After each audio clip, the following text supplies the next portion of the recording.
In this video, I want to share with you the ugly truth of working with your spouse and the one exception that changes everything. If you're wondering if working with your spouse is a bad idea, this video is just for you.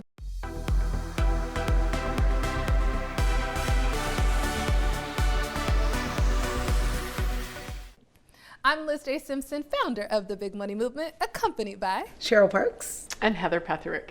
Our exclusive, illustrious, amazing coaches here at the Big Money Movement, where we help women entrepreneurs land corporate clients. And we are ready to pull out our boxing gloves and duke it out over this one.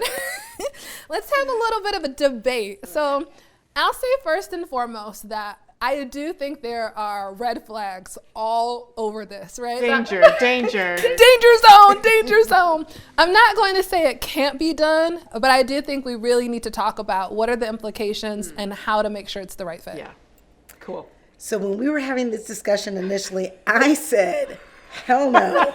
And I'm going to tell you why. I have some experience working with my spouse, and I can tell you that sometimes there were times when the boundaries were really blurred and you rarely get away from the work. The reason for that isn't because you're just workaholics. It's because you're both like charged and excited about the work and the outcome. And you end up having these conversations that just happen any and everywhere. And so there have to be some boundaries that you're leveraging to know what types of conversations are you having when, how long are you spending on it. If you're out at dinner for date night and you're just talking business the whole day, not okay. It works for some people, but generally speaking, that's probably a short-lived scenario. Yeah. It's funny that you say that because I'm not in business with my husband, but we're both entrepreneurs and we still struggle with that, right? Because we'll spend all of our conversation talking about our businesses and it's like, wait a minute, like, can you please honor this other human being and talk about something other than work? So yeah. Very cool. I would say it's possible, but the chances of it working are exceedingly rare, right? I mean, from just a skill set standpoint, even if we're not talking about necessarily thinking of our partner or our spouse as a hire, hiring alone for the right role it takes a lot of very careful planning, detail, and thought. The chances of the perfect hire being the same person you're going to bed at night, exceptionally rare. And even if they are, there's going to be some wear and tear on the romantic relationship because now you're also introducing this other role or this burden on the relationship. It can be done, but those are unicorns, baby. Unicorns.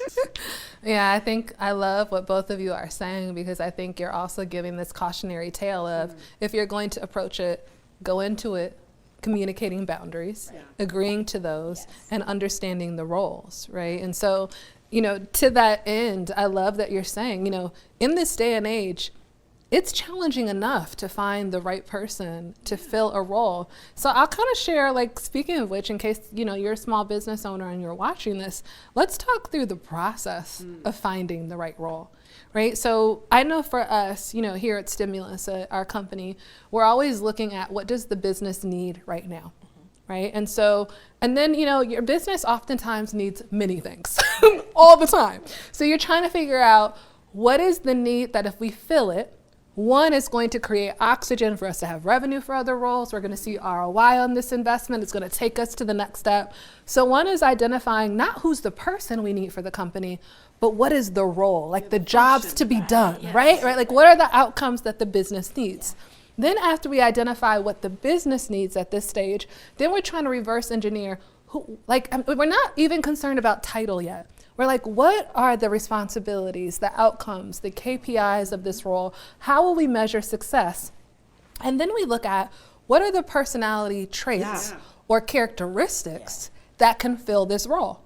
From there, we're writing out a job description, right? So we're writing this out so we can clearly communicate this to the marketplace of this is the job description, this is the culture of our company, this is what the role will look like, here are the responsibilities, right? So we're putting that out into the world, okay? And then we have to figure out what are our resources to invest in that role, right? So we're hoping that someone will be okay with the resources we have to fill the role. And then there's the interview process. right? So we're doing, a Colby assessment to make sure that someone's unique natural capabilities fill this role. We don't want someone having to act outside of themselves every day that they come to work, because that's where stress and burnout, I won't say that's the only reason you burn out, but that is a key to burnout, is I'm trying to be someone else. So we're doing Colby's, we're interviewing to make sure this person's the right culture fit. Do they fit on our team, our philosophy, right? And then we're doing task projects. So before we even hire them, we're looking at, can we see that they can perform the duties of this role in excellence, right, as they come in. So when we're doing that, just the odds of finding that person alone are so rare. And I think for far too many small business owners, Kelly, our director of operations, says this all the time, too many business owners are waiting to the last minute to identify roles. And out of desperation, almost every entrepreneur we coach, they're wanting to shortcut the process. They're like, oh shoot, Liz, is that the process?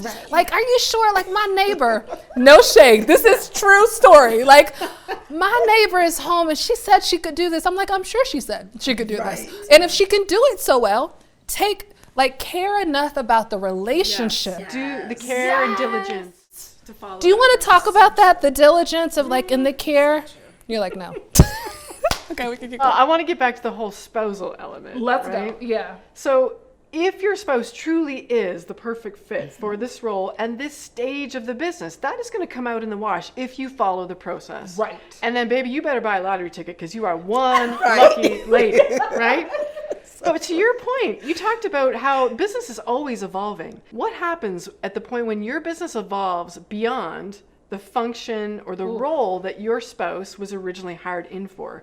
How can you preserve that relationship but also let them go professionally? That's a hard, even the most self-aware, most zen, low ego human being is going to have a challenging time with that on both sides of the partner relationship. Agreed. So it's not just about, is my spouse the right fit for today?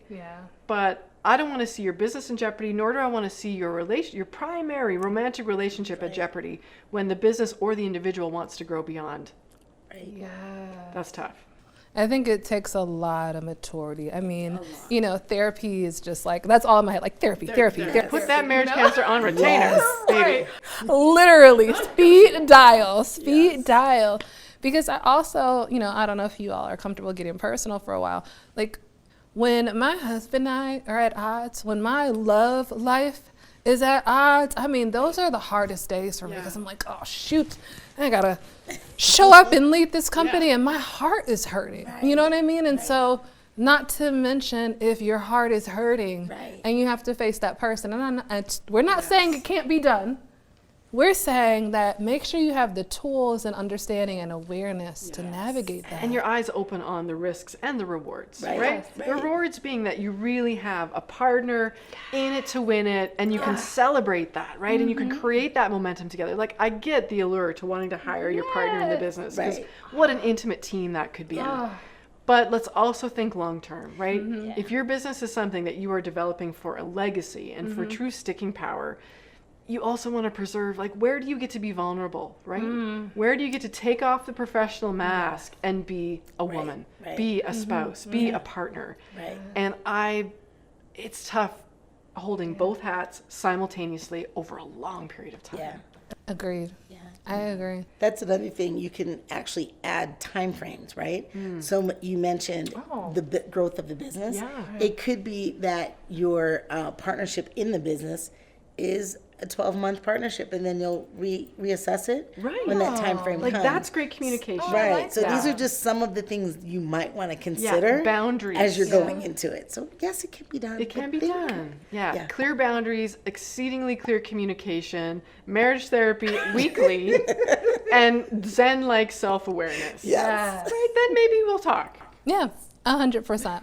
What I love, though, about the person who would even pose this question is that they have the awareness that they need help in the business, Yeah. right? So I want to give credit where credit is due, because we see too many entrepreneurs like working themselves into the ground because they believe like no one else can support Yeah. them, No one right? can do it as well as I Yeah, can. it's just me. It's only me. So I appreciate the conversation.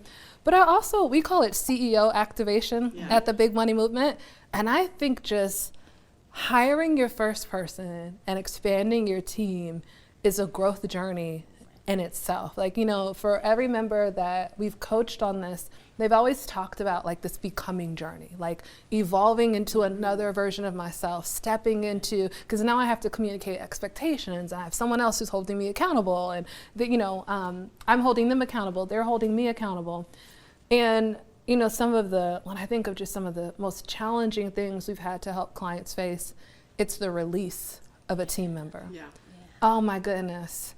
And so there's two clients that come to mind. I don't know who we want to talk about. Brandy and Candy. Brandy and Candy. I love these names we make up on the spot. What do you want to say, just like we talk about just the dynamics of having a team in general? So what I saw with Brandy specifically was that it was a high when it was time to hire, right? That's an exciting part of the journey. You're doing all your due diligence. You're thinking that you're crossing T's, dotting I's. And then you get into the relationship, and as you're walking through it, you're realizing there's something missing that probably was an intangible. Typically, it's an intangible. What do you mean by that? Intangible meaning it seems that I have to keep saying what I need done. I'm giving the outcome, but I'm having to give them the entire step by step.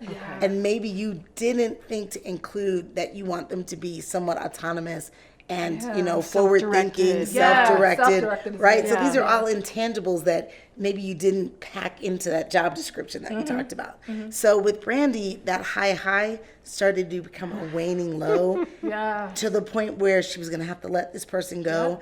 And it was heartfelt. And she really needed some direction on how to get that done so that she remained whole. A lot of what happens is you're learning as a leader to make those decisions and flex that decision-making muscle. And sometimes it has to be faster because we're small businesses. And when it's small business, there's not a lot of bandwidth for like stay on for a year and we'll figure it out. Right? So so that was Brandy's story. I love it. When you talk about Brandy's story and Candy's, so we don't have time, so we'll kind of keep going, but I feel like the underlying theme of what happens with both of them is resentment. Like you go from excited about having someone to support you to resenting if they don't support you in the way that you feel is needed. And I think especially as we talk about spouse relationships. How damaging that could be. Whew. Yeah. Well, speaking of bad advice, let's talk about this phrase that cold calling is dead. Click to the next videos. We'll dive deeper into sales skills and how to leverage cold calling. Is it really dead? Stay tuned. See you there. Bye.